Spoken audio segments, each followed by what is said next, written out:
श्रद्धेय शिक्षकगण, मेरे प्यारे विद्यार्थियों, आज 2 अगस्त का दिन हम लोगों के लिए एक प्रेरणा का दिन है।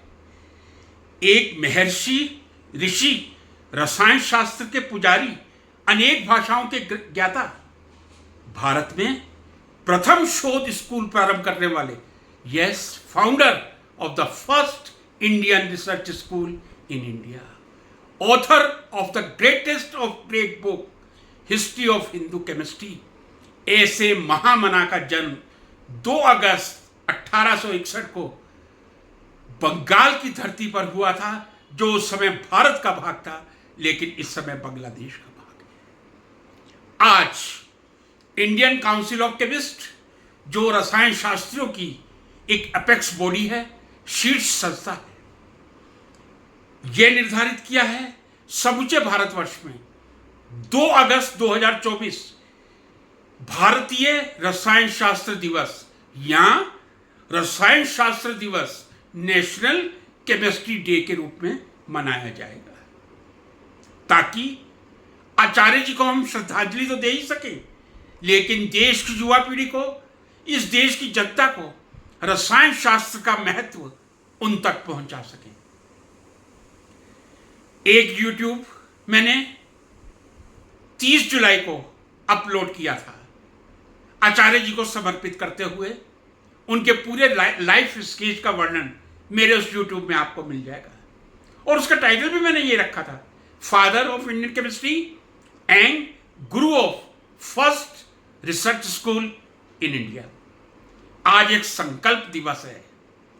सभी शिक्षकों को, सभी छात्रों को, आचार्य जी को सच्ची श्रद्धांजलि तभी होगी जब हम एक संकल्प करेंगे। क्या संकल्प करेंगे? आचार्य जी की जिंदगी से प्रेरणा लेकर हम संकल्प करेंगे कि हम कोई भी परिस्थिति हो, whatever facilities we have, but we will do some research work. जो आचार्य जी के साथ हुआ था जब वो प्रेसिडेंसी कॉलेज में गए थे, एडिनबरा से आने के बाद एक शिक्षक के रूप में जब प्रेसिडेंसी कॉलेज में गए थे, एमएससी का अध्यापन करवा रहे थे, साथ में शोध का प्रारंभ भी किया था। उस समय मैं समझता हूं जब 19वीं सदी का अंत और 20वीं सदी का प्रारंभ था। भारतीय परिप्रेक्ष्य में विज्ञान और रसायन विज्ञान एक नगण्य कल्पना मात्र थे। विश्व स्तर पर भी विज्ञान बहुत विकसित नहीं था। ऐसी परिस्थितियों में आचार्य जी ने अपने बहुत ही प्रतिभावान छात्रों के साथ, जो उस समय प्रेसिडेंसी कॉलेज में फैसिलिटीज थी, रिसर्च का प्रारंभ किया था। और उन परिस्थितियों में रिसर्च का प्रारंभ करते हुए आचार्य जी ने शिक्षण से कभी कॉम्प्रोमाइज नहीं किया था।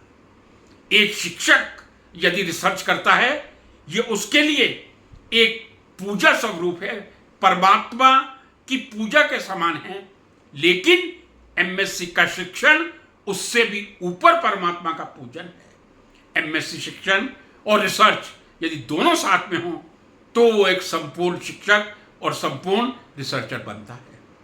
आचार्य जी ने उन परिस्थितियों में मर्क्यूरस नाइट्राइट का संश्लेषण करके, ये मैं फिर कह रहा हूं, मर्क्यूरस नाइट्राइट का संश्लेषण करके नेचर, जो आज भी वर्ल्ड की सबसे प्रतिष्ठित एक पत्रिका है, रिसर्च जर्नल है, शोध पत्रिका है, उसमें अपना पेपर पब्लिश किया था। और आप देखिए मर्क्यूरस नाइट्राइट के पेपर को नेचर ने जो कमेंट दिया था, it is worthy to note the synthesis of mercurous nitrite means that was not an ordinary discovery. It looks very simple when we see the synthesis of chlorophyll. Still hemoglobin has not been synthesized, but we see the synthesis of chlorophyll, vitamin B12. We think what was mercurocide? But that was the observation. आज मैं विद्यार्थियों को यही कहना चाहूंगा, science के विद्यार्थियों से मेरा निवेदन है, आजकल प्रैक्टिकल्स को बहुत कैजुअल लिया जा रहा है। मैं यदि ये कह दूं कि विद्यार्थी प्रयोगशाला में इसलिए जाता है ताकि वो प्रयोग संपन्न करके और वार्षिक परीक्षा में अपनी प्रायोगिक परीक्षा दे सके। साइंस, विज्ञान और रसायन विज्ञान विशेषतः ऑब्जर्वेशन पे निर्भर करते हैं। आचार्य जी ने यही किया था। वो जब मर्क्यूरस नाइट्राइट बना रहे थे डाइल्यूट नाइट्रिक एसिड से, तब उन्होंने जो येलो क्रिस्टल देखे थे, ये उनकी प्रतिभावान ऑब्जर्वेशन का परिणाम था कि वो उन्होंने उस समय मर्क्यूरस नाइट्राइट डिक्लेयर किया था, जो बाद में एक्सरे के माध्यम से इसकी पुष्टि करता है कि जो आचार्य जी ने रिपोर्ट किया था वो मर्क्यूरस नाइट्राइट था। आचार्य जी की देशभक्ति तो देखिए, खादी ही धारण करते थे आचार्य जी। आचार्य जी का एक वक्तव्य कहना चाहूंगा, विज्ञान प्रतीक्षा कर सकता है लेकिन स्वराज प्रतीक्षा नहीं कर सकता। साइंस के लिए आप पेशेंस रख सकते हैं, लेकिन यदि आपको स्वराज चाहिए, क्योंकि उस समय आजादी का आंदोलन अपनी प्राथमिक अवस्था में था। आचार्य जी को देखिए, एक समर्पित शोधकर्ता, और वो कह रहे हैं विज्ञान प्रतीक्षा कर सकता है लेकिन स्वराज प्रतीक्षा नहीं कर सकता। क्या हम देशभक्ति की भावना से कुछ प्रेरणा ले सकते हैं? इतना बड़ा रसायन शास्त्री जिसने पूरे विश्व को अपने शोध पत्रों से हिला दिया था, नेचर, डेल्टन ट्रांजैक्शन और इंडियन केमिकल सोसाइटी में अपनी देशभक्ति की श्रद्धा का परिचय देते हुए जो उन्होंने अपार शोध पत्र प्रकाशित किए थे, उस व्यक्ति ने आजादी को कितना महत्व दिया था। तीसरी बात जो आचार्य जी से ग्रहण करने की है, आचार्य जी एडिनबरा से डीएससी की डिग्री लेके आए थे। डीएससी की डिग्री भी बहुत रेप्यूटेड कमेंट्स के साथ मिली थी, लेकिन चूंकि उस समय हम गुलाम थे, हमारे देश की स्थिति यह थी, जब आचार्य जी वापस आए, उन्हें प्रेसिडेंसी कॉलेज में लेक्चर के अपॉइंटमेंट के लिए 1 साल की प्रतीक्षा करनी पड़ी। इससे बड़ा दुर्भाग्य क्या हो सकता है? उस समय एडिनबरा से 1888 में डीएससी की डिग्री लेकर जो व्यक्ति आया हो, उसका तो वेलकम रेड कारपेट से होना चाहिए, लेकिन चूंकि हम गुलाम थे और इन अंग्रेजों की ये दुष्ट नीति के कारण आचार्य जी ने 1 वर्ष प्रतीक्षा की थी। लेकिन 1 वर्ष बाद जब गए थे और जब उन्होंने रंगभेद देखा था, जो भी ज्ञानी व्यक्ति होगा वो अन्याय का विरोध जरूर करेगा। आचार्य जी जब उस समय प्रेसिडेंसी कॉलेज के डायरेक्टर के पास गए थे, उन्होंने कहा कि कैसी नीति है आपकी, इस नीति को खत्म कीजिए। तो प्रेसिडेंसी कॉलेज में उस समय जो अंग्रेज डायरेक्टर थे, उन्होंने जो कटाक्ष किया था, यदि आप इतने विद्वान हैं तो आप कोई उद्योग स्थापित कर लीजिए। आचार्य जी ने उससे भी शिक्षा ग्रहण की थी और कुछ समय बाद अपने रहने के कमरे में 800 रुपए की पूंजी से, मात्र 800 रुपए की पूंजी से बंगाल केमिकल एंड फार्मास्यूटिकल की स्थापना की थी, जो आज एक government undertaking Bengal chemical and pharmaceutical works के नाम से है। यह प्रेरणा है कि यदि कोई हमें कटाक्ष भी करेगा तो हम वो करके दिखाएंगे जो 800 रुपए में, मैं समझता हूं उस समय 800 रुपए की वैल्यू बहुत थी, लेकिन करना संभव नहीं था। उस असंभव कार्य को आचार्य जी ने अपने कमरे में किया था। रहने के कमरे में उद्योग की स्थापना की थी। उद्योग स्थापित करने के लिए कितनी बड़ी प्रेरणा का स्रोत है। आचार्य जी ने कितने विद्वान विद्यार्थी निकाले थे, कोई अंत नहीं। यदि आपको यह देखना है, सुनना है, कृपया मेरे आप पहले YouTube चैनल पर जाइएगा। जब उन्होंने भारतीय संस्कृति में रसायन शास्त्र के योगदान का अध्ययन किया था, आहा, आचार्य जी ने सोचा भारत में इतना पुराना रसायन शास्त्र है और विश्व में इसको कोई व्याख्या, कोई परिभाषा नहीं है। तब उन्होंने 2 वॉल्यूम्स में एक बहुत सुंदर पुस्तक लिखी थी, हिस्ट्री ऑफ हिंदू केमिस्ट्री। 1902 में पहला वॉल्यूम, 1908 में दूसरा वॉल्यूम। ये आचार्य जी का योगदान था। भारतीय संस्कृति को विश्व पटल पर लाने में हिस्ट्री ऑफ हिंदू केमिस्ट्री का जो योगदान है, मैं नहीं समझता भारत की किसी पुस्तक का योगदान रहा होगा। आचार्य जी प्रतिभा के धनी थे। अनेक शोध पत्र उन्होंने प्रकाशित किए थे प्रेसिडेंसी कॉलेज में, और बाद में 27 वर्ष प्रेसिडेंसी कॉलेज में सर्व करने के बाद जब कैलकाटा में साइंस कॉलेज की स्थापना हुई थी, तब उस समय कैलकाटा यूनिवर्सिटी के वाइस चांसलर, उनका भी विजन देखिए, सर आशुतोष मुखर्जी के निमंत्रण पर साइंस कॉलेज में आ गए थे। वहां भी आजीवन शोध कार्य करते रहे, अपने विद्यार्थियों का मार्गदर्शन करते रहे, अच्छे शिक्षक निकालते रहे। एक शिक्षक की यही विशेषता होती है कि वो विद्यार्थियों की प्रतिभा को देखे और उस प्रतिभा को देखकर सही मार्गदर्शन देके उस विद्यार्थी के जीवन को साकार कर सके।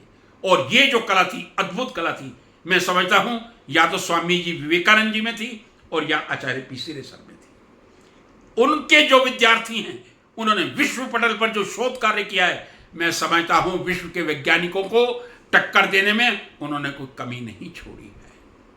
हम उनसे प्रेरणा लें, किस प्रकार सादगी के साथ जिंदगी बिताकर रिसर्च की जा सकती है, हम किस तरह अपने विषय के साथ न्याय कर सकते हैं, हम किस तरह एक अच्छे मानव बन सकते हैं।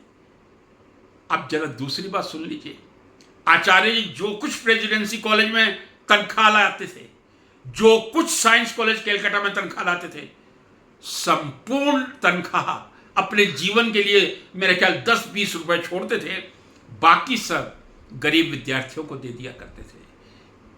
इसे कहते हैं फिलैंथ्रोपिस्ट। किस तरह के फिलैंथ्रोपिस्ट थे वो? उन्होंने इंडियन केमिकल सोसाइटी की स्थापना की और उसके प्रेसिडेंट भी रहे थे। इंडियन केमिकल सोसाइटी का journal of Indian chemical society, मैंने आपसे कहा जब पब्लिश हुआ था तब आचार्य जी ने डेल्टन ट्रांजैक्शन में रॉयल सोसाइटी में पेपर बंद कर दिए थे पब्लिश करना, और उन्होंने देशभक्ति का परिचय देते हुए journal of Indian chemical society में अपने शोध पत्र प्रकाशित किए थे। ऐसे महामना की जितनी भी बात की जाए उतनी ही कम है। लेकिन मैं ये कहूँगा, आज 2 अगस्त 2024 को जब हम रसायन शास्त्र दिवस मना रहे, कम से कम शिक्षक और विद्यार्थी कुछ संकल्प लें, परोपकार का संकल्प लें, अल्प जो परिस्थितियां हैं, सुविधाएं हैं, उनमें रिसर्च का संकल्प लें, अच्छे टीचर बनने का संकल्प लें, अच्छे शोधकर्ता बनने का संकल्प लें, देशभक्ति का संकल्प लें। यही उनको सच्ची श्रद्धांजलि होगी। मैं समझता हूं आचार्य जी भौतिक रूप से इस दुनिया से 16 जून 1944 में साइंस कॉलेज के परिसर में अंतिम सांस लेकर संसार को अलविदा कह गए थे। लेकिन उनके जो कार्य हैं, उनके जो शोध पत्र हैं, उनकी जो विद्यार्थियों की लिगेसी है, वो आज भी रसायन शास्त्र को अग्रसर करने में जो भूमिका निभा रही है, वो आचार्य जी को एक श्रद्धांजलि होगी। और हम ये प्रेरणा लें, विद्यार्थी ये प्रेरणा लें, हम जो भी कुछ करेंगे आधे अधूरे मन से नहीं, निश्चय के साथ करेंगे। यदि विदेश की धरती पर जाएंगे, भारत की धरती पर आकर शिक्षण कार्य करेंगे। आचार्य जी को 1 साल प्रेसिडेंसी कॉलेज में प्रवेश नहीं मिला था लेक्चरर के रूप में, इतनी प्रतिभा होने के बावजूद, क्योंकि वो भारतीय थे और उस समय ब्रिटिश रूल था। लेकिन उन्होंने भी लोहा मनवा दिया था। जब प्रेसिडेंसी कॉलेज में एंटर कर गए थे, तब किसी शिक्षक में इतनी क्षमता नहीं थी जो शिक्षण में उनका मुकाबला कर सके। हर विद्यार्थी का एक ही प्रिय शिक्षक था और वो थे आचार्य प्रफुल्ल चंद्र जी। तो हम अच्छे शिक्षक बने, जिंदगी में देश के लिए अच्छा शोध कार्य करें, ईमानदारी से शोध कार्य करें, कॉम्प्रोमाइज ना करें, क्योंकि केवल मात्र पीएचडी एक डिग्री नहीं है, पीएचडी एक जीवन जीने का रहस्य है। ये मैं बात आपको पूर्ण ईमानदारी से कह रहा हूं। यदि आप तल्लीनता से पीएचडी कर लेंगे, आपके जीवन जीने का रहस्य बदल जाएगा, क्योंकि तब हर प्रवृत्ति में आपको शोध ही दिखाई देगा। आप खाएंगे तब भी आपको उसमें शोध की संभावना दिखाई देगी, आप कपड़ा पहनेंगे तब भी शोध उसमें दिखाई देगी। तो एक शोध छात्र के रूप में केवल पीएचडी तक, यहाँ एक शिक्षक के रूप में पीएचडी करवाने तक नहीं, एक मनोवृत्ति रिसर्च की शोध की बनाई जाए कि जो कुछ सामने दिखे, सबसे पहले हम ये सोचें ये क्यों है और क्या है। मैं समझता हूं इस अवसर पर ये प्रेरणा सभी विद्यार्थी और शिक्षकगण लेंगे। मैं तो प्रयास कर रहा हूं, परमात्मा मुझे इतनी बुद्धि दे कि मैं आचार्य जी के जीवन से कुछ ग्रहण कर सकूं। नमस्कार।